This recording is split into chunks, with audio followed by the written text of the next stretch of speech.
Hello student, आज की class में हम टॉपिक करेंगे transistor as an amplifier. Transistor as an amplifier. Amplifier क्या है? एम्पलीफायर होता है एक ऐसा डिवाइस जो किसी सिग्नल की एम्पलीट्यूड को बढ़ा दे। A device which increases amplitude of input signal. A device which increases amplitude of input signal is called amplifier. Is called amplifier. यानी अगर आपके पास ये एक इनपुट सिग्नल है और इसको आप एक एम्पलीफायर में से पास करते हैं, तो एम्पलीफायर क्या करता है? इसका एम्पलीट्यूड बढ़ा देगा इस तरह से, पॉजिटिव नेगेटिव। तो ये एम्पलीफाइड सिग्नल होगा जो आपको आउटपुट में मिलेगा। तो ये है ट्रांजिस्टर एज एन एम्पलीफायर। तो हम दो तरह के ट्रांजिस्टर करेंगे एज एन एम्पलीफायर, एक कॉमन बेस और एक कॉमन एमीटर। पहले हम कॉमन बेस करेंगे, common base amplifier. Common base amplifier. Student, ये जो कॉमन बेस एम्पलीफायर है, आपके सिलेबस में आप दो तरह के पढ़ेंगे, एक कॉमन बेस एम्पलीफायर, एक कॉमन एमीटर एम्पलीफायर। तो पहले हम कॉमन बेस एम्पलीफायर पढ़ रहे हैं। तो ये जो कॉमन बेस एम्पलीफायर है, कुछ बोर्ड के सिलेबस में तो है और कुछ में नहीं है। लेकिन मेरा सजेशन ये है कि अगर आपके सिलेबस में नहीं है तो भी एक बार आप इसको समझिए जरूर। इस वीडियो को देखिए और इसको समझिए। कॉमन एमीटर को समझना भी उससे आसान हो जाएगा आपके लिए, और दूसरा आपके एंट्रेंस के पॉइंट ऑफ व्यू से और आपकी फिजिक्स, एम्पलीफायर की फिजिक्स समझने के लिए भी इंपॉर्टेंट है, और थोड़ा सा इसका कॉमन एमीटर से रिलेशन भी है। तो आप इसको समझिए जरूर, चाहे बार बार लिख के प्रैक्टिस मत कीजिए जैसे आप बोर्ड एग्जाम के लिए किसी टॉपिक को तैयार करते हैं, लेकिन हाँ, एक बार जरूर समझिए, एक बार इस वीडियो को पूरा देखिए। तो पहले हम कॉमन बेस एम्पलीफायर करेंगे। तो कॉमन बेस, पता चल रहा है कि बेस कॉमन है किसमें? इनपुट और आउटपुट सर्किट में। तो इससे जो एम्पलीफायर बनेगा उसका इनपुट सर्किट क्या होगा? एमीटर और बेस होगा, और आउटपुट सर्किट क्या होगा? कलेक्टर और बेस। तो इनपुट सिग्नल आप एमीटर बेस के थ्रू देंगे और आउटपुट सिग्नल आप लेंगे कलेक्टर और बेस के थ्रू। ओके, तो in this type of amplifier, in this type of amplifier, और ये बहुत ही आसान टॉपिक है। In this type of amplifier, input signal is applied between, input signal is applied between emitter and base. Emitter और base के बीच में अप्लाई किया जाता है। And output signal is obtained, and output signal is obtained across collector and base. Across collector and base through a load resistance. Collector and base terminal through a load resistance. Load resistance को हम RL लिखते हैं usually. तो इसमें जो base है that will be common to both input and output circuit. तो हम लिखेंगे the base is common to both input and output circuit। तो स्टूडेंट, अब ये जो आपका कॉमन बेस है, कॉमन बेस एम्पलीफायर है, ये भी दो तरह का हो सकता है, एक एनपीएन ट्रांजिस्टर से और एक पीएनपी ट्रांजिस्टर से। तो पहले हम एनपीएन ट्रांजिस्टर से डिस्कस करते हैं और फिर पीएनपी से भी डिस्कस करेंगे। ओके, तो sorry, first is first is common base NPN transistor amplifier.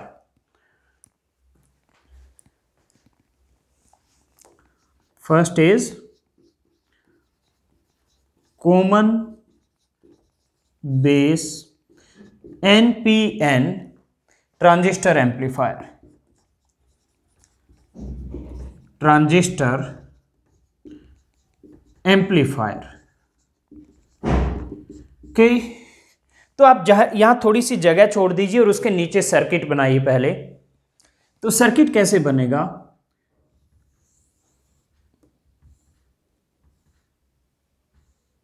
ये आपको बनाना है NPN, तो ये कलेक्टर है N, ये बेस P, ये N, तो ये हो गया आपका NPN transistor. Input circuit forward bias करोगे आप। ये N है एमीटर आपका, तो नेगेटिव से कनेक्ट कर दिया। ये हो गया आपका input circuit forward bias. Output circuit reverse bias होगा, तो ये होगा यहां पर ये एक लोड रेजिस्टेंस और फिर रिवर्स बायस होगा आउटपुट सर्किट। ये कलेक्टर भी N है, तो इसको पॉजिटिव से कनेक्ट कर दो और इन दोनों के अक्रॉस, इसके अक्रॉस और इसके अक्रॉस आप V आउटपुट लोगे। ओके, ये बैटरी है VCB, क्योंकि ये इधर आपका एमीटर करंट है, ये बेस करंट और ये आपका कलेक्टर करंट IC। तो ये आपका कलेक्टर है, ये बेस है, तो ये क्या होगी VCB, और ये एमीटर और बेस के बीच में है, तो ये VEB। ओके, और ये जो कॉमन है इनपुट और आउटपुट में, इसको हमने ग्राउंड कर दिया। ये क्या है? ये है आपका इनपुट सिग्नल। हम एक AC इनपुट देंगे यहां पर, यानी इस तरह से, ये पॉजिटिव, ये नेगेटिव, ये आपका इनपुट सिग्नल है। तो इनपुट सिग्नल का पहले आप पॉजिटिव हाफ दोगे, फिर नेगेटिव हाफ दोगे, और हम चेक करेंगे कोरस्पॉन्डिंग आउटपुट क्या आएगी। आउटपुट हम यहां पर ड्रॉ करेंगे, आउटपुट यहां पर हम ड्रॉ करेंगे। ओके, तो जो इनपुट सर्किट है, इनपुट सर्किट क्या है? एमीटर और बेस, और आउटपुट सर्किट क्या है? कलेक्टर और बेस। तो इनपुट सर्किट फॉरवर्ड बायस होगा और आउटपुट सर्किट रिवर्स बायस होगा। तो हम यहां लिखेंगे द इनपुट, इनपुट कौन सा है? Emitter base circuit, emitter base. The input circuit is forward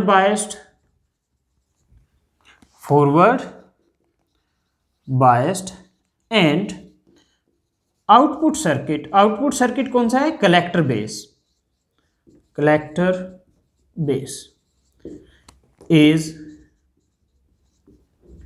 reverse biased। और जो आपका एमीटर करंट होगा, emitter current IE equal to IB plus IC होता है। Base current plus collector current, यहां पे IB क्या है आपका? बेस करंट, और IC क्या है? Collector current, collector current. और आपकी आउटपुट क्या होगी? आउटपुट वोल्टेज V0, ये होगा VCB, जो आपने आउटपुट में पोटेंशियल अप्लाई किया, माइनस आरएल के अक्रॉस जो पोटेंशियल ड्रॉप होगा ICRL। ये इक्वेशन नंबर 2 है आपका। अब हम डिस्कस करेंगे कि जब आप पॉजिटिव हाफ दोगे इनपुट का, देखिए अब ध्यान से सुनिए, पहले आप अगर लिख रहे हैं तो 1 मिनट रुक जाइए, पहले आप सुन लीजिए। जब आप इनपुट का पॉजिटिव हाफ देंगे तो क्या होगा, देखिए आपका जो फॉरवर्ड बायस है इसमें एमीटर नेगेटिव से कनेक्टेड है, ये जो पॉजिटिव है और इसका ये नेगेटिव है VCB का, ये तो ग्राउंडेड हो रहे हैं। तो मेनली आप फॉरवर्ड बायस कहां से अफेक्ट होगा, इनपुट सर्किट का इस नेगेटिव टर्मिनल से, यानी ये जो आपका एमीटर से जो कनेक्टेड है। तो अगर आप पॉजिटिव हाफ देंगे, ये नेगेटिव से कनेक्टेड है, तो फॉरवर्ड बायस क्या होगा, डिक्रीज हो जाएगा आपका। फॉरवर्ड बायस के लिए आपको क्या चाहिए, नेगेटिव चाहिए, क्योंकि NPN है आपका और एमीटर क्या है, N है। लेकिन आप दे रहे हैं पॉजिटिव हाफ इनपुट का, तो क्या होगा, फॉरवर्ड बायस डिक्रीज होगा। फॉरवर्ड बायस डिक्रीज होगा तो इनपुट करंट जो IE है वो डिक्रीज होगा। अगर IE डिक्रीज होगा तो इक्वेशन 1 से IC डिक्रीज होगा, और अगर IC डिक्रीज होगा तो ICRL ये भी डिक्रीज होगा, क्योंकि RL तो फिक्स है, IC आपका डिक्रीज हो रहा है। तो ICRL डिक्रीज होगा तो इस इक्वेशन से V नोट क्या होगा, इंक्रीज। V नोट क्या होगा, इंक्रीज होगा। ओके, तो हमने देखा कि जब आपने पॉजिटिव हाफ दिया तो क्योंकि एमीटर नेगेटिव से कनेक्टेड है तो फॉरवर्ड बायस डिक्रीज होगा। फॉरवर्ड बायस डिक्रीज होगा तो इनपुट करंट IE डिक्रीज होगा, और इस इक्वेशन 1 से IE डिक्रीज होगा तो IC डिक्रीज होगा। IC डिक्रीज होगा तो ICRL भी डिक्रीज होगा, क्योंकि RL की वैल्यू फिक्स है और IC डिक्रीज हो रहा है, तो ICRL डिक्रीज हुआ। ICRL डिक्रीज होगा तो इस इक्वेशन 2 से V नोट इंक्रीज हो जाएगा। मैंने क्या कहा, V नोट इंक्रीज हो जाएगा। अब आगे ध्यान से सुनिए, क्योंकि कलेक्टर क्या है, कलेक्टर कनेक्टेड है पॉजिटिव से, कलेक्टर पॉजिटिव टर्मिनल से कनेक्टेड है VCB के, और हमने यहां पर कंक्लूड किया कि आउटपुट इंक्रीज होगा। ये पॉजिटिव से कनेक्टेड है और आउटपुट इंक्रीज होगा, तो यानी क्या मिलेगा, amplified positive output. Collector positive से कनेक्टेड है और हमने कंक्लूड किया कि आउटपुट इंक्रीज हो रहा है आपका, तो क्या मिलेगा, यानी इंक्रीज क्या होगा, ये पॉजिटिव, तो एम्प्लीफाइड पॉजिटिव आउटपुट सिग्नल मिलेगा आपको। ओके, फिर नेगेटिव हाफ की बात करेंगे। अभी जो हमने डिस्कस किया है वो लिखते हैं। When positive half of input signal is applied, when positive half of input signal is applied, forward bias of input circuit decreases, forward bias of input circuit decreases। क्यों डिक्रीज होगा, क्योंकि इनपुट सर्किट का जो ammeter है वो negative से connected है और आप दे रहे हो पॉजिटिव हाफ, तो इसलिए ओवरऑल वोल्टेज कम हो जाएगी, तो forward bias will decrease. Forward bias of input circuit decreases and IE decreases, and hence IE decreases, क्योंकि अगर फॉरवर्ड बायस की वोल्टेज कम हो जाएगी तो इन एमीटर करंट भी कम हो जाएगा। From equation 1, if IE decreases IC will also decrease, क्योंकि बेस करंट तो वैसे ही माइक्रो एम्पियर में होता है, बहुत ही स्मॉल होता है as compared to IE and IC। तो हम यहां लिखेंगे from equation 1, if IE decreases IC also decreases and hence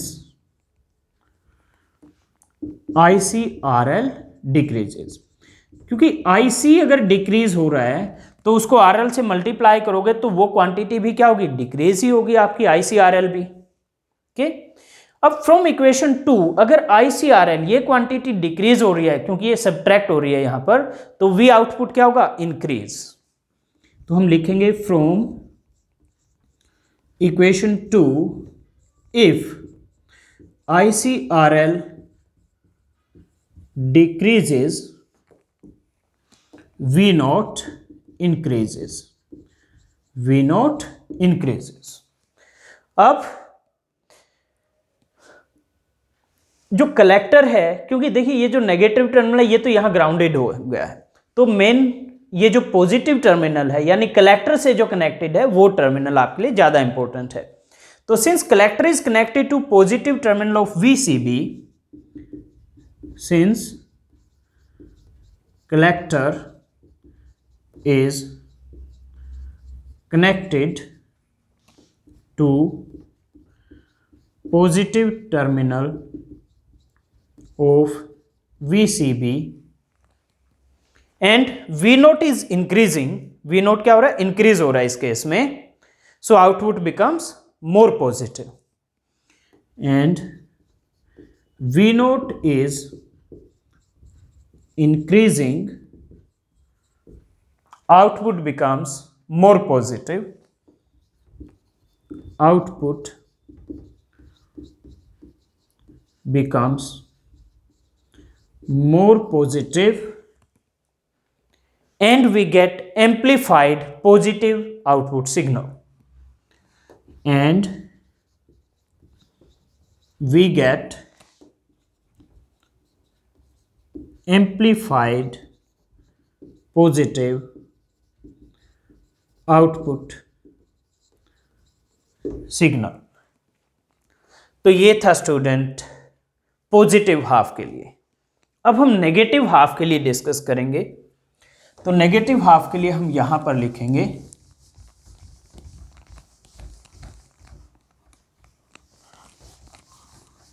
तो अगर आप नेगेटिव हाफ देंगे तो क्या होगा वो डिस्कस करते हैं। तो जब आप नेगेटिव हाफ देंगे इनपुट सिग्नल का और आपका फॉरवर्ड बायस भी एमीटर आपका नेगेटिव से कनेक्टेड है तो ओवरऑल वोल्टेज बढ़ जाएगी, नेगेटिव है और ये नेगेटिव मिल रहा है यहां से भी, तो फॉरवर्ड बायस इंक्रीज हो जाएगा। फॉरवर्ड बायस इंक्रीज होगा तो करंट है जो इनपुट सर्किट में IE वो इंक्रीज होगा। इक्वेशन 1 से अगर IE इंक्रीज होगा तो IC इंक्रीज होगा और अगर IC इंक्रीज होगा तो ICRL भी इंक्रीज होगा और अगर ICRL इंक्रीज होगा तो V नॉट डिक्रीज होगा, V नॉट डिक्रीज होगा। अब कलेक्टर पॉजिटिव से कनेक्टेड है और डिक्रीज हो रहा है आउटपुट, तो यानी पॉजिटिव डिक्रीज होगा और पॉजिटिव डिक्रीज होने का मतलब क्या हुआ, नेगेटिव इंक्रीज होगा। तो आपको एम्प्लीफाइड नेगेटिव सिग्नल आउटपुट में मिलेगा। हमने कंक्लूड किया कि आउटपुट डिक्रीज होगा, V नोट डिक्रीज होगा नेगेटिव सिग्नल में, और क्योंकि कलेक्टर पॉजिटिव से कनेक्टेड है और V नोट डिक्रीज हो रहा है तो यानी पॉजिटिव डिक्रीज होगा, पॉजिटिव डिक्रीज होगा तो नेगेटिव बढ़ेगा। तो आपको एम्प्लीफाइड नेगेटिव सिग्नल आउटपुट में मिलेगा। तो हम यहां लिखेंगे when negative half input is given, when negative half of input signal is applied, forward bias of input circuit increases।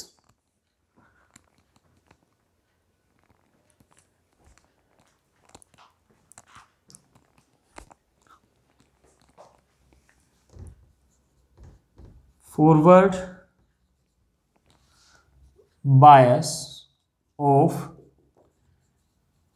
input circuit increases and hence IE increases and hence IE increases। क्योंकि forward bias अगर बढ़ेगा तो ammeter current जो input circuit में है वो भी बढ़ेगा। फ्रॉम इक्वेशन 1 से अगर IE इंक्रीज होगा तो IC भी इंक्रीज होगा, क्योंकि base current is very small as compared to emitter and collector current. If IE increases,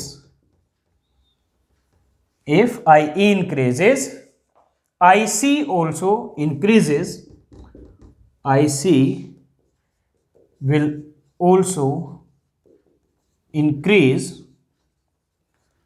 and hence ICRL increases, तो ICRL भी इंक्रीज होगा।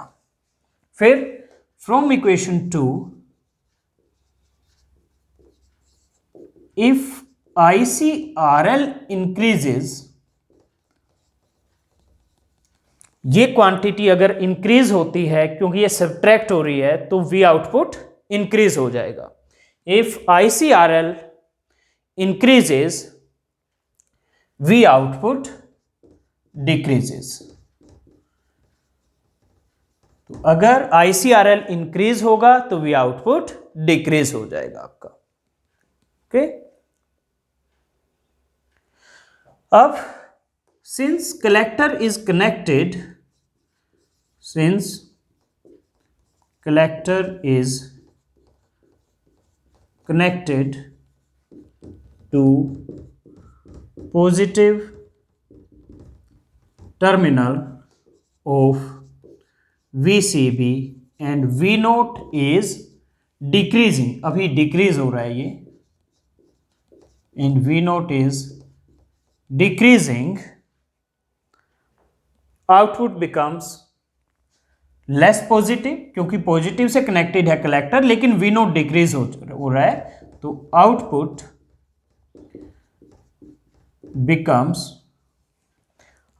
Becomes less positive, that is more negative. Less positive part decrease होगा तो negative increase होगा। So we get amplified negative output signal. So we get amplified negative output signal. तो ये है common base NPN transistor amplifier. और आप देखिए input और आउटपुट सिग्नल सेम फेज में है, पॉजिटिव के लिए पॉजिटिव मिल रहा है और नेगेटिव के लिए नेगेटिव मिल रहा है। तो हम यहां लिखेंगे in common base amplifier input and output signal are in same phase. Input and output signal are in same phase. तो स्टूडेंट ये था आपका common base NPN transistor amplifier. अब हम करेंगे common base PNP transistor amplifier. तो मैं board को क्लीन कर देता हूं।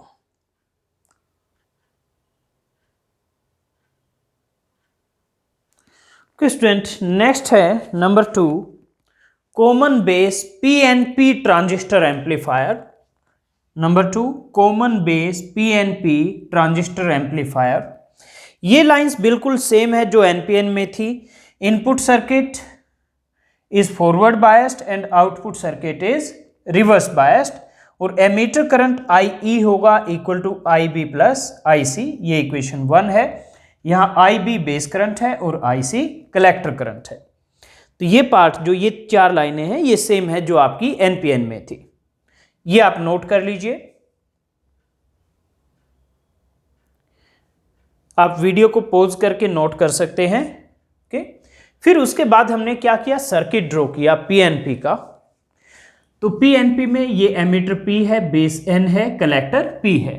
तो इनपुट सर्किट को फॉरवर्ड बायस किया, तो जो एमीटर है P उसको पॉजिटिव से कनेक्ट किया एमीटर बेस वोल्टेज की बैटरी से, और जो आपका कलेक्टर है, कलेक्टर भी P है, उसको रिवर्स बायस करने के लिए RL के थ्रू नेगेटिव से कनेक्ट किया, और इन दोनों टर्मिनल के अक्रॉस ये और ये, इसके अक्रॉस आपने V आउटपुट लिया। ओके, ये आपका बेस करंट है और ये ग्राउंडेड है।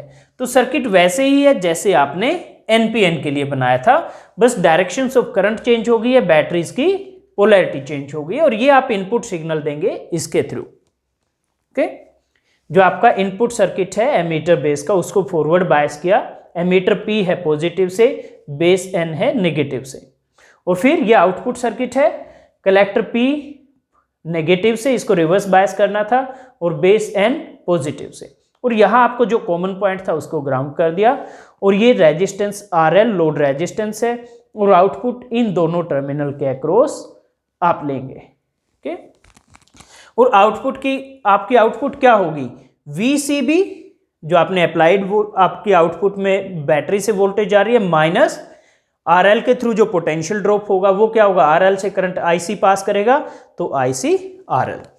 तो सेम सेकंड इक्वेशन भी वही है जो आपकी NPN एम्पलीफायर के लिए थी। तो इक्वेशन 1 और 2 आपकी दोनों सेम है जो NPN ट्रांजिस्टर एम्पलीफायर के लिए थी कॉमन बेस में। ओके, अब डिस्कस करते हैं पॉजिटिव और नेगेटिव हाफ में क्या होगा।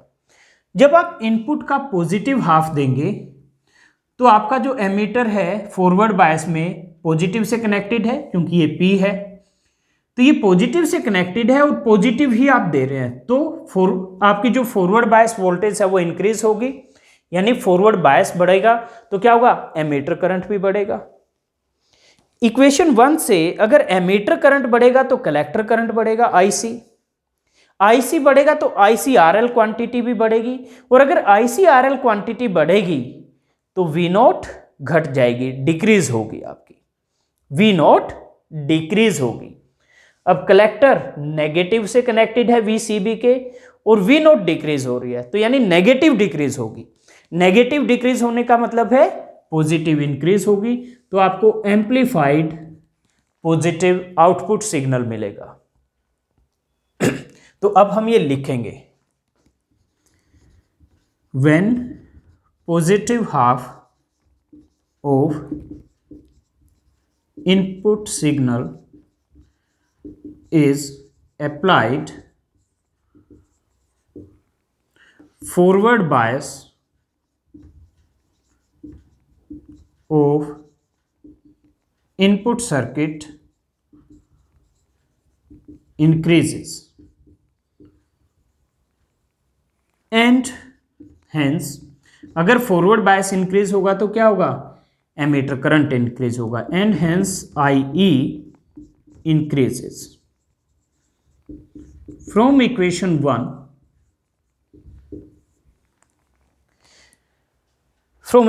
1, अगर IE इंक्रीज होता है तो IC भी इंक्रीज हो जाएगा। स्टूडेंट, अगर आपने डायग्राम नहीं बनाया है अभी तक तो वीडियो को पॉज करके पहले आप डायग्राम बना लीजिए। ओके, तो from equation 1, if IE increases IC will also increases, if IE increases IC will also increase, and hence ICRL increases, तो ICRL भी increase होगा। From equation 2, if ICRL increases V0 decreases। From equation 2, if ICRL increases V0 decreases, तो V0 decrease होगा, output decrease होगा। अब collector negative से connect हो रहा है, यह नेगेटिव ऑफ VCB से कनेक्टेड है, एंड V0 इज डिक्रीजिंग, तो यानी क्या होगा, नेगेटिव डिक्रीज होगा तो पॉजिटिव इंक्रीज होगा। तो हम लिखेंगे, since collector is connected to negative terminal of VCB and V0 is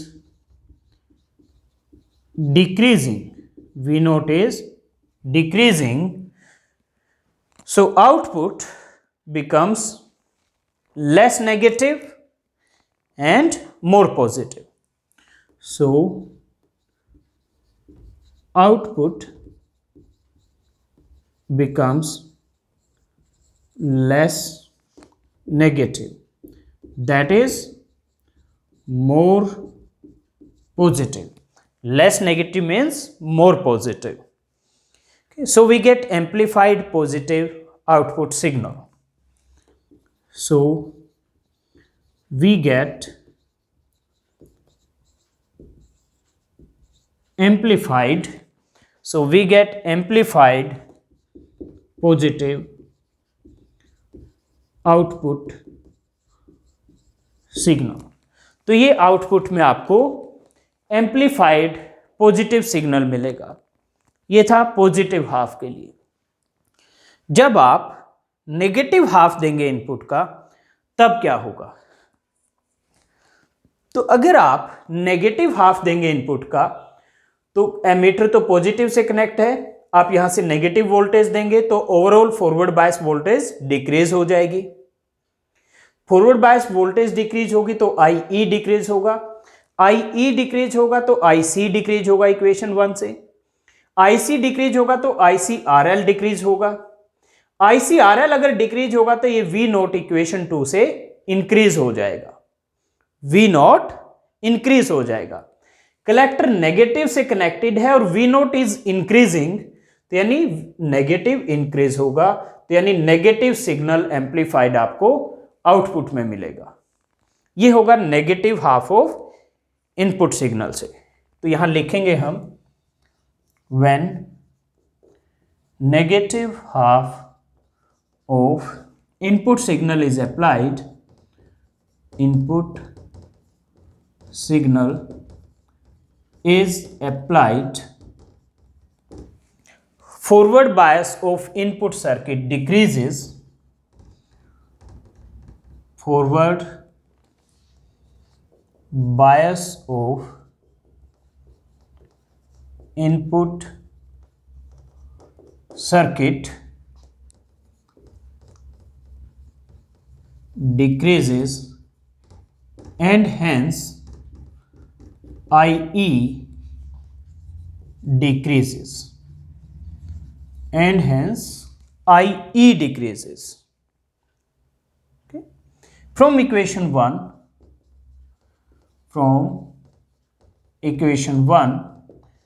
if IE decreases, IC also decreases, IC also decreases, and hence ICRL decreases, ICRL decreases. From equation 2,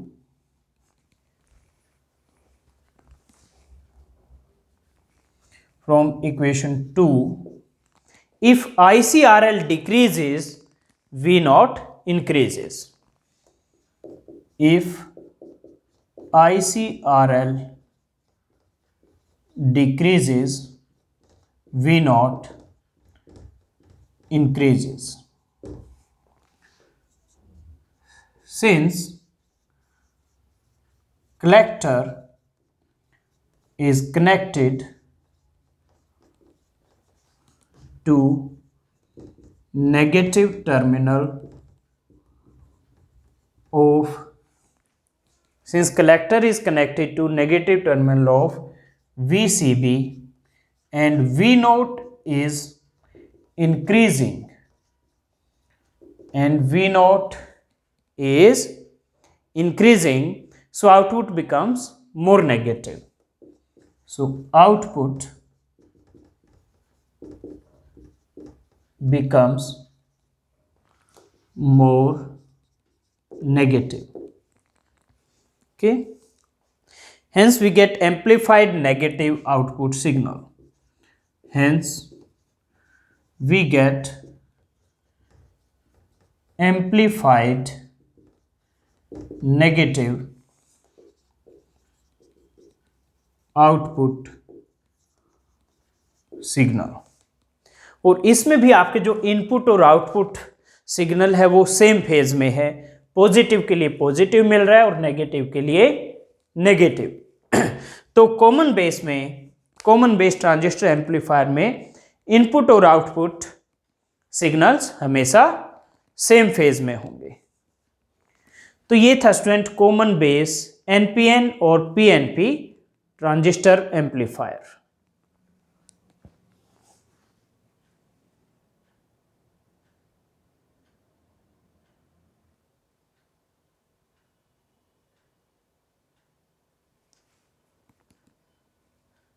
student, अब हम discuss करेंगे common base amplifier में gains क्या होंगे। Okay,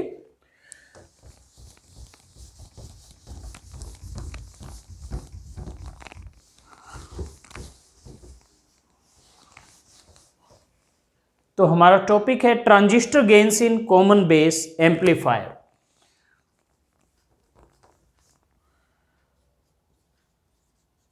transistor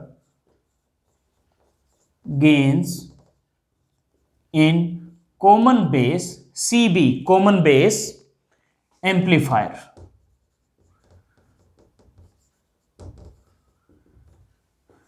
C for common, B for base, common base amplifier।